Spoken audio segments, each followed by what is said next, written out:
英語聞き流しリスニング、英語テキストと MP3 音声ダウンロードは、ホームページからご利用いただけます。88thpp.com、88thpp.com。 The Ugly Duckling. It was so beautiful in the country. It was the summertime. The wheat fields were golden, the oats were green, and the hay stood in great stacks in the green meadows. The stork paraded about among them on his long red legs, chattering away in Egyptian, the language he had learned from his lady mother.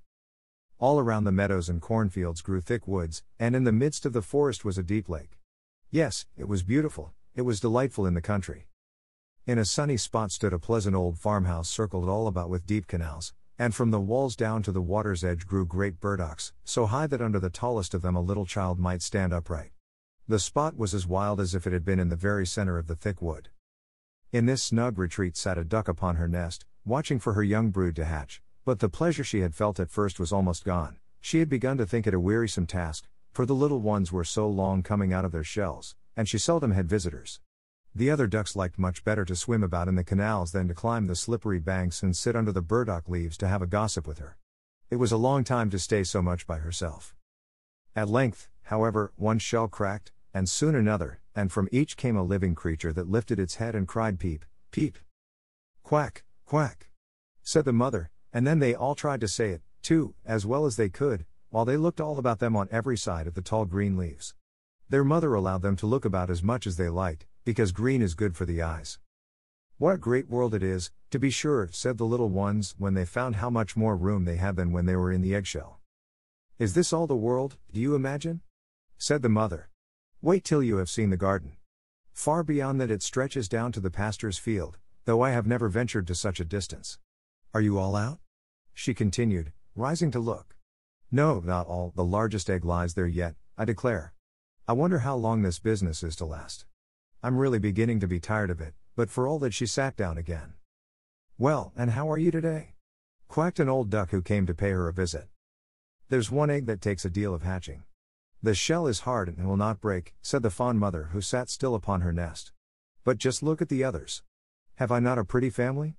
Are they not the prettiest little ducklings you ever saw? They are the image of their father, the good-for-naught. He never comes to see me. Let me see the egg that will not break, said the old duck.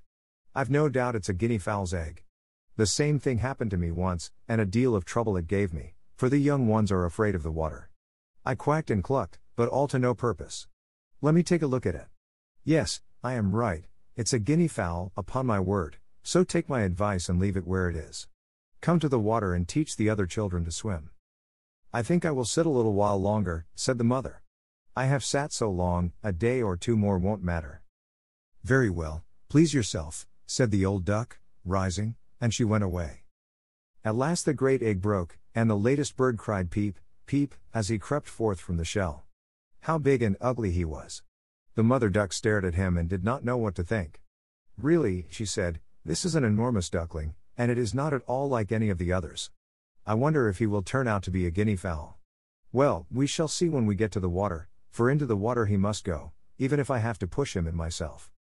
On the next day the weather was delightful. The sun shone brightly on the green burdock leaves, and the mother duck took her whole family down to the water and jumped in with a splash. Quack, quack, cried she, and one after another the little ducklings jumped in. The water closed over their heads, but they came up again in an instant and swam about quite prettily, with their legs paddling under them as easily as possible. Their legs went of their own accord, and the ugly grey coat was also in the water, swimming with them. Oh, said the mother, that is not a guinea fowl. See how well he uses his legs, and how erect he holds himself.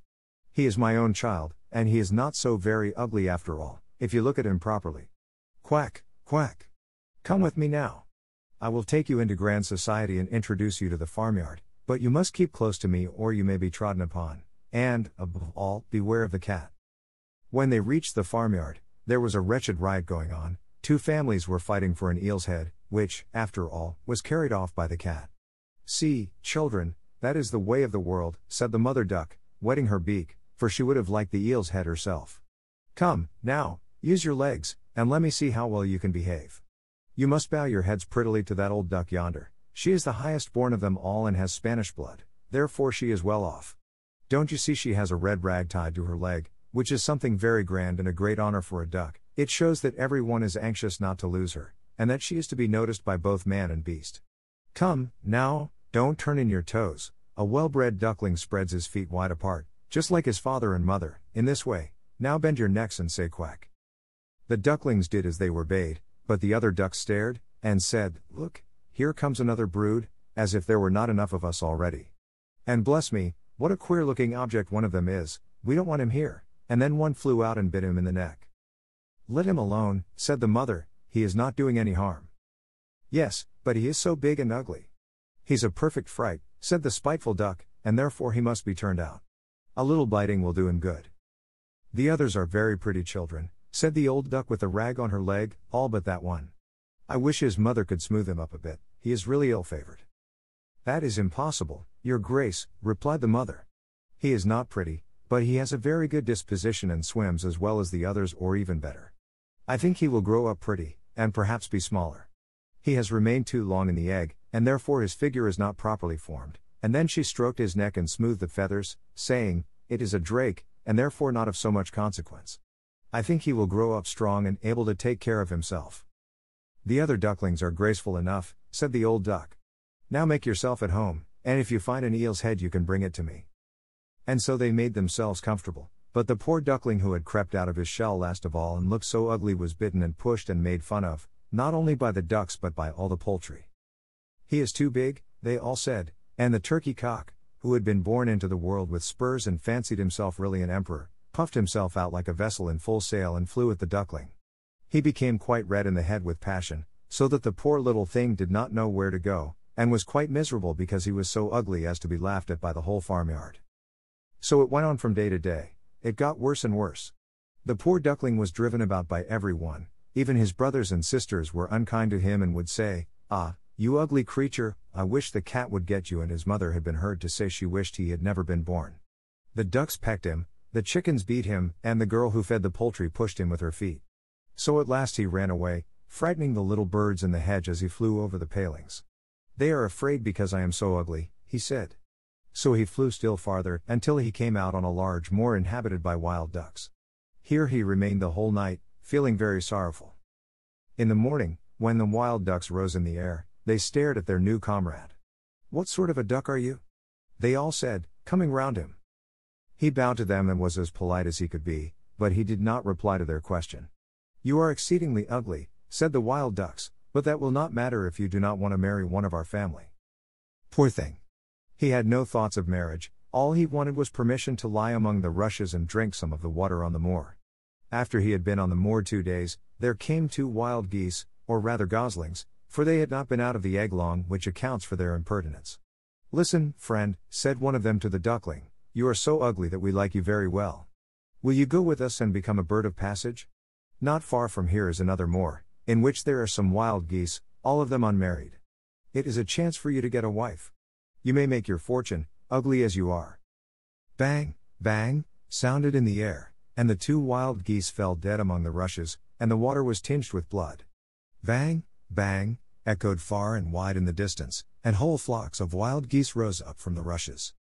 The sound continued from every direction, for the sportsmen surrounded the moor, and some were even seated on branches of trees, overlooking the rushes. The blue smoke from the guns rose like clouds over the dark trees, and as it floated away across the water, a number of sporting dogs bounded in among the rushes, which bent beneath them wherever they went. How they terrified the poor duckling! He turned away his head to hide it under his wing, and at the same moment a large, terrible dog passed quite near him. His jaws were open, his tongue hung from his mouth, and his eyes glared fearfully. He thrust his nose close to the duckling, showing his sharp teeth, and then splash, splash, he went into the water, without touching him. Oh, sighed the duckling, how thankful I am for being so ugly, even a dog will not bite me. And so he lay quite still, while the shot rattled through the rushes, and gun after gun was fired over him. It was late in the day before all became quiet, but even then the poor young thing did not dare to move. He waited quietly for several hours and then, after looking carefully around him, hastened away from the moor as fast as he could. He ran over field and meadow till a storm arose, and he could hardly struggle against it. Towards evening he reached a poor little cottage that seemed ready to fall, and only seemed to remain standing because it could not decide on which side to fall first. The storm continued so violent that the duckling could go no farther. He sat down by the cottage, and then he noticed that the door was not quite closed, in consequence of one of the hinges having given way. There was, therefore, a narrow opening near the bottom large enough for him to slip through, which he did very quietly, and got a shelter for the night. Here, in this cottage, lived a woman, a cat, and a hen. The cat, whom his mistress called my little son, was a great favorite. He could raise his back, and purr, and could even throw out sparks from his fur if it were stroked the wrong way. The hen had very short legs, so she was called Chickie Shortlegs. She laid good eggs, and her mistress loved her as if she had been her own child. In the morning the strange visitor was discovered. The cat began to purr and the hen to cluck. "What is that noise about?" said the old woman, looking around the room. But her sight was not very good, therefore when she saw the duckling she thought it must be a fat duck that had strayed from home. "Oh, what a prize!" she exclaimed. "I hope it is not a drake, for then I shall have some duck's eggs. I must wait and see." So the duckling was allowed to remain on trial for 3 weeks, but there were no eggs. Now the cat was the master of the house, and the hen was the mistress, and they always said, "We in the world," for they believed themselves to be half the world, and by far the better half, too. The duckling thought that others might hold a different opinion on the subject, but the hen would not listen to such doubts. "Can you lay eggs?" she asked. "No." "Then have the goodness to cease talking. Can you raise your back, or purr, or throw out sparks?" said the cat. "No." "Then you have no right to express an opinion when sensible people are speaking." So the duckling sat in a corner, feeling very low-spirited, but when the sunshine and the fresh air came into the room through the open door, he began to feel such a great longing for a swim that he could not help speaking of it. "What an absurd idea!" said the hen. "You have nothing else to do, therefore you have foolish fancies. If you could purr or lay eggs, they would pass away." "But it is so delightful to swim about on the water," said the duckling, "and so refreshing to feel it close over your head while you dive down to the bottom." "Delightful, indeed. It must be a queer sort of pleasure," said the hen. "Why, you must be crazy. Ask the cat, he is the cleverest animal I know. Ask him how he would like to swim about on the water, or to dive under it, for I will not speak of my own opinion. Ask our mistress, the old woman, there is no one in the world more clever than she is. Do you think she would relish swimming and letting the water close over her head?" "I see you don't understand me," said the duckling. "We don't understand you. Who can understand you, I wonder? Do you consider yourself more clever than the cat or the old woman? I will say nothing of myself. Don't imagine such nonsense, child, and thank your good fortune that you have been so well received here. Are you not in a warm room and in society from which you may learn something?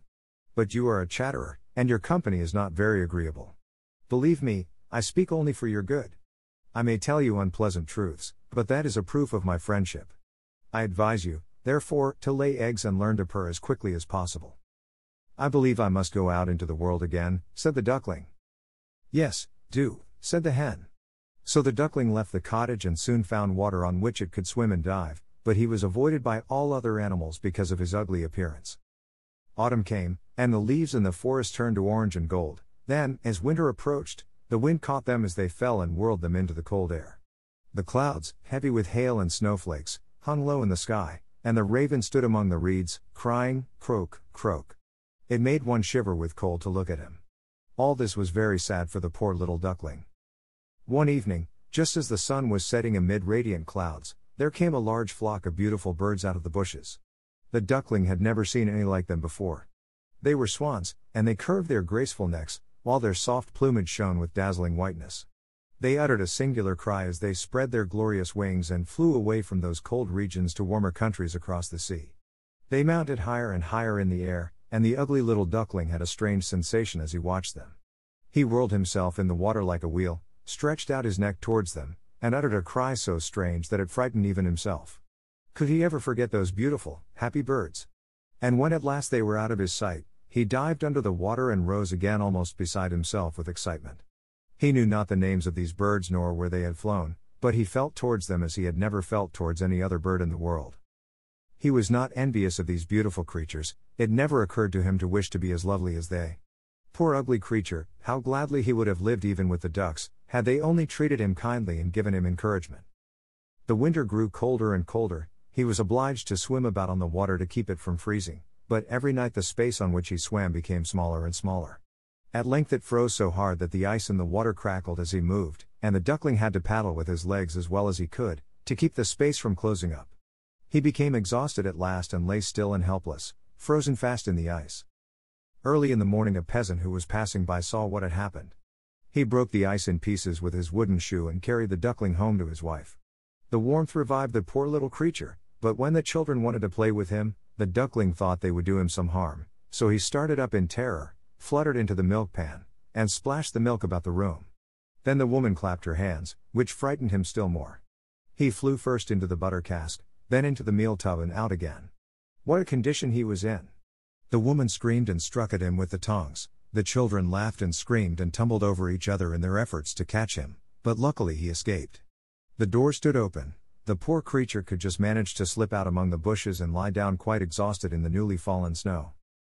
It would be very sad were I to relate all the misery and privations which the poor little duckling endured during the hard winter, but when it had passed he found himself lying one morning in a moor, amongst the rushes. He felt the warm sun shining and heard the lark singing and saw that all around was beautiful spring. Then the young bird felt that his wings were strong, as he flapped them against his sides and rose high into the air. They bore him onwards until, before he well knew how it had happened, he found himself in a large garden. The apple trees were in full blossom, and the fragrant elders bent their long green branches down to the stream, which wound round a smooth lawn. Everything looked beautiful in the freshness of early spring. From a thicket close by came 3 beautiful white swans, rustling their feathers and swimming lightly over the smooth water. The duckling saw these lovely birds and felt more strangely unhappy than ever. "I will fly to these royal birds," he exclaimed, "and they will kill me because, ugly as I am, I dare to approach them. But it does not matter, better be killed by them than pecked by the ducks, beaten by the hens, pushed about by the maiden who feeds the poultry, or starved with hunger in the winter." 49. Then he flew to the water and swam towards the beautiful swans. The moment they espied the stranger they rushed to meet him with outstretched wings. "Kill me," said the poor bird, and he bent his head down to the surface of the water and awaited death. But what did he see in the clear stream below? His own image, no longer a dark gray bird, ugly and disagreeable to look at, but a graceful and beautiful swan. To be born in a duck's nest in a farmyard is of no consequence to a bird if it is hatched from a swan's egg. He now felt glad at having suffered sorrow and trouble, because it enabled him to enjoy so much better all the pleasure and happiness around him, for the great swans swam round the newcomer and stroked his neck with their beaks, as a welcome. Into the garden presently came some little children and threw bread and cake into the water. "See," cried the youngest, "there is a new one," and the rest were delighted, and ran to their father and mother, dancing and clapping their hands and shouting joyously, "There is another swan come, a new one has arrived." Then they threw more bread and cake into the water and said, "The new one is the most beautiful of all, he is so young and pretty." And the old swans bowed their heads before him. Then he felt quite ashamed and hid his head under his wing, for he did not know what to do, he was so happy, yet he was not at all proud. He had been persecuted and despised for his ugliness, and now he heard them say he was the most beautiful of all the birds. Even the elder tree bent down its boughs into the water before him, and the sun shone warm and bright. Then he rustled his feathers, curved his slender neck, and cried joyfully, from the depths of his heart, "I never dreamed of such happiness as this while I was the despised ugly duckling." 英語聞き流しリスニング、英語テキストと MP3 音声ダウンロードは、ホームページからご利用いただけます。88thpp.com、88thpp.com